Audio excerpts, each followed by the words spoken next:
Hello guys, good afternoon sa lahat. Ito guys, may ginawa akong video para mapupulutan ng aral sa maraming Pilipino. Pwede na! Kung nyo tong video na to, huwag nyong i-escape. Ito guys, marami kang matutunan dito. Saka importante guys, talaga sa tao guys, para matuto, kailangan talaga guys may training. Dito sa IMG guys, unlimited and training.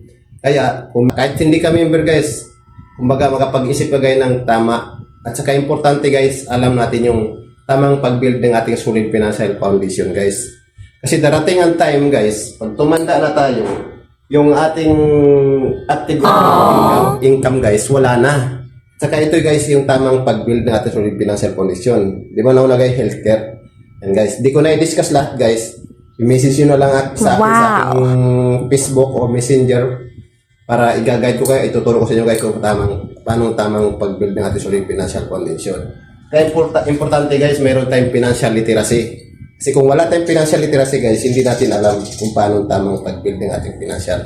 Dito guys, sa video na itong ginawa ko, sana papanoorin nyo guys at tapusin nyo. Baka marami kayong matutunan dito guys. Saka dito lang muna ang video ko guys. Hanggang dito mo lang. Sa next time ulit, papakita ko sa inyo. Kahit magkaiba tayo ng sitwasyon, magkaiba ng gusto at magkaiba ng mga desisyon, at the end of the day, pareho tayong nagkakasundo sa ideya ng pera, kung ano ang magagawa nito sa ating buhay at kung bakit ito mahalaga. Karamihan sa atin ay nagtatrabaho para kumita ng pera, dahil kapag meron kang pera, madali mo lang mabibili ang iyong mga gusto, magiging magaan o convenient ang iyong pamumuhay, at higit sa lahat, napagagaan sa pakiramdam kapag alam mo na marami kang choices.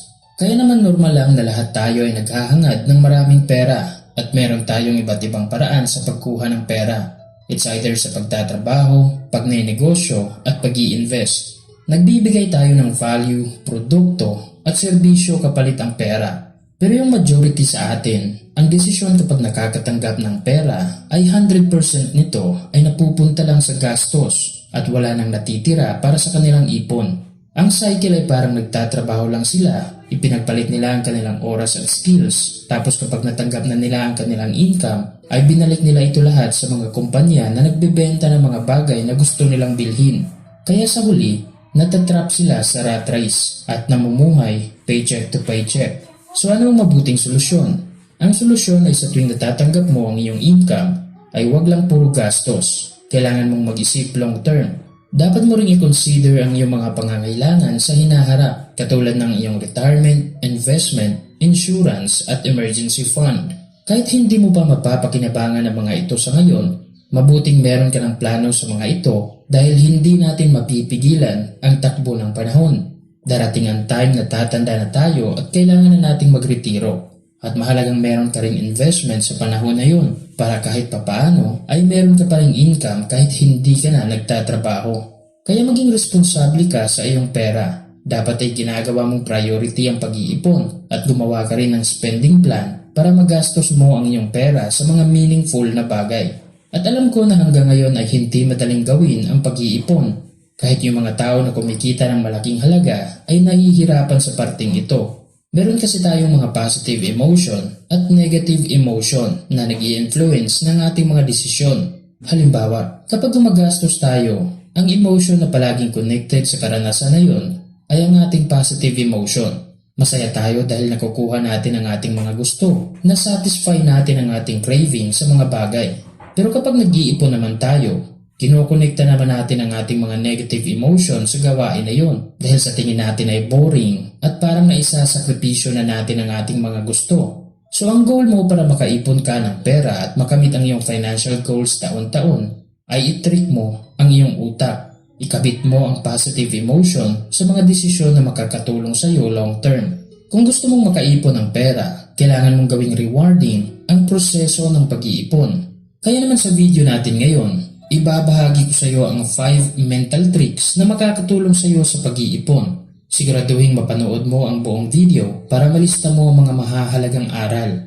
At kung bago ka pa lang sa aming channel, inaanyayahan kitang mag-subscribe at mag-invest ng iyong oras sa panunood ng aming videos.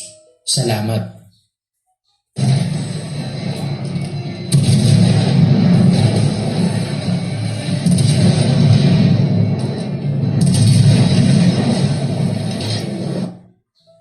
Number 1. Ikumpara mo ang oras na dapat pagtrabahuan sa halaga ng bagay na gusto mong bilhin.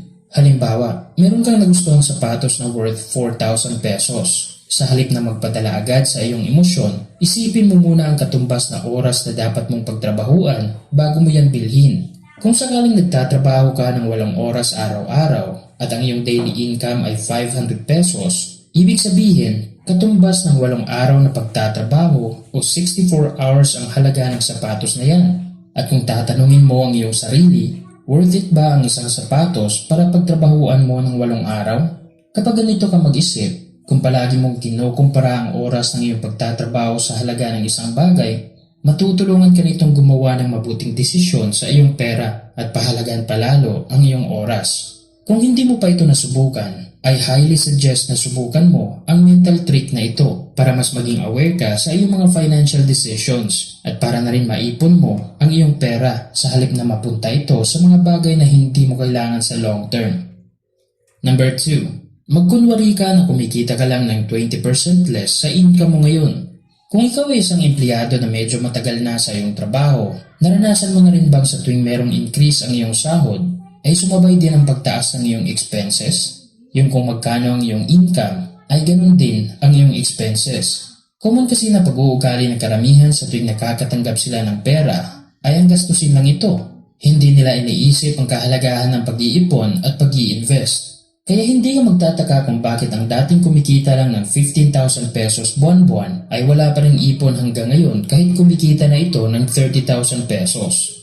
Ang pangyayaring ito ay ang tinatawag na lifestyle inflation at isa ito sa dahilan kung bakit karamihan sa atin ay walang ipon at lubog palagi sa utang. Maraming dahilan kung bakit madalas napapagastos ng sobra yung iba sa atin. Una, wala silang financial literacy. Hindi nila pinapahalagahan ang daloy ng kanilang pera, kung magkano ang perang dumating at saan ito madalas napupunta. Hindi sila gumagawa ng budget at wala silang alam sa basic ng personal finance. Pangalawa, peer pressure o yung kagustuhan na makisabay sa uso. Kung ano ang meron sa mga kaibigan at mga taong hinahangaan sa social media, dapat ay meron din sila. At pangatlo, gumagamit ng utang. Dahil sa ingay ng mundo natin ngayon at sa dami ng mga nagbebenta ng sari-saring produkto, sa tingin mo rin ay kailangan mo ng maraming bagay at sa tulong ng utang, makukuha mo na ang mga bagay na gusto mo ngayon kahit hindi mo pa ito afford. Kung meron kang ganitong pag-uugali at kapag pinagpatuloy mo ito ng mahabang panahon, paniguradong malaking problema ang iyong sasapitin. So kung nahihirapan kang mag-ipon ngayon, subukan mong gawin ang mental trick na ito. Kung sakaling ang iyong income ay 15,000 pesos buwan-buwan, itabi mo agad ang 20% nito o ang 3,000 pesos. Ipunin mo agad yan, automatic. At ang natirang 80% naman o 12,000 pesos, magkunwari ka na yan lang ang income mo sa isang buwan at yan ang gagamitin mo sa iyong mga wants at needs. Kahit mahirap o parang niloloko mo lang ang iyong sarili sa ganitong activity, gusto kong isipin mo at tanungin ang iyong sarili na what if totoo talaga na 12,000 pesos lang ang income mo sa isang buwan? Anong diskarte kaya ang gagawin mo para mapagkasya ito? Maghahanap ka ba ng ekstrang mapagkakitaan? Meron ka bang ipabawas sa iyong expenses? Minsan, kulang lang tayo sa challenge. Masyado nating pinubusog ang ating sarili. Kaya ang resulta, hindi tayo nagiging creative, hindi na tayo nagsasakripisyo, at wala tayong naiipon. Number 3. Sumali ka sa mga ipon challenge. Ang pagsali sa mga ipon challenge ay makakatulong sa iyo para makapag-ipon ka ng mabilis. Kung nahihirapan kang mag-ipon at hindi mo pa ito nasubukan, siguro ay ito na ang solusyon. Kung bakit naging trending kamakailan ang mga ipon challenge at kung bakit ito tinangkilik ng karamihan, yun ay dahil human nature na talaga natin na mag-adapt o sundin kung ano ang common na ginagawa ng mga tao sa ating paligid. Kung isi-search mo ngayon ang salitang ipon challenge, paniguradong marami kang makikitang kwento at strategy ng pag-iipon na pwede mong gamiting inspirasyon para sumubok rin sa challenge na ito. At ang good news, marami na rin mga community nito online na pwede mong salihan. May mga ipon challenge template na mabibili mo sa mga online shop, kagaya ng isang lata na merong guide kung ilang bills ang dapat mong ihulog at magsasum up ng 50,000 to 60,000 pesos. Meron namang mga envelope na halos pareho lang din ang paraan ng pag-iipon. Pero kung meron kang ibang paraan at goal sa iyong pag-iipon, Pwede kang gumawa ng sarili mong guide at gawin itong challenge. Pwede kang mag-ipon ng 50 pesos araw-araw sa loob ng isang taon. O di kaya ay sa tuwing nakakatanggap ka ng 200 pesos ay ihulog mo ito agad sa alkansya. Kung gusto mo namang maging specific, pwede kang mag-set ng iyong goal kung magkano ang gusto mong maipon at para saan mo ito gagamitin. Mag-set ka rin ng timeline kung hanggang kailan ka mag-iipon. Tapos gumawa ka ng action plan kung magkano ang kailangan mong maipon buwan-buwan o ano mga desisyon ang dapat mong gawin para maabot mo ang iyong goal. Halimbawa, gusto mong makaipon ng 120,000 pesos sa loob ng isang taon para sa iyong emergency fund. Ang goal ay 120,000 pesos at ang timeline ay isang taon. Para maabot mo ang goal na ito, dapat ay mag-iipon ka ng 10,000 pesos every month o 2,500 pesos every week. Sa ganitong paraan, ginagawa mong malinaw kung paano abutin ang iyong goal at ginagawa mo ring priority ang pag-iipon. At mahalagang paalala kung nag-iipon ka, mahalagang bigyan mo rin ng konting reward ang iyong sarili. Halimbawa every month o every quarter para manatili kang motivated at nag-i-enjoy sa iyong pag-iipon. Walang goal na mahirap abutin kung meron kang magandang sistema at nag-i-enjoy ka sa iyong ginagawa. Ang Ipon Challenge ay makakatulong sa iyo na gawing masaya ang proseso ng pag-iipon. They're coming straight in. Trust me, I've got nothing.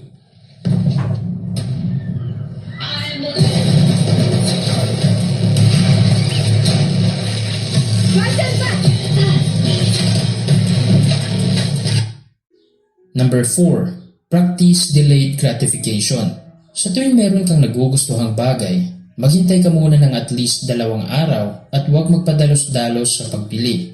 Dahil ang mangyayari kapag merong delay sa iyong desisyon, mabibigyan mo ang iyong sarili ng sapat na oras para mag-isip ng maayos o mag-analyze kung kailangan mo ba talaga ang isang bagay at ang pinakamahalaga ay kung afford mo ba. Tandaan na ang success sa pag-iipon ay hindi yan nakabase sa kung gaano ka katalino. Sa halip, yan ay pumapabor sa disiplina at kakayahan na pigilan ang sarili na magpadala sa emosyon. Nauuso na sa panahon natin ngayon ang mga instant. Gusto natin na mas convenient at mas mabilis. At halos lahat ng transaction na dati ay ilang oras pa o araw ang aabutin bago makumpleto, ngayon ay isang pindot na lang ng screen.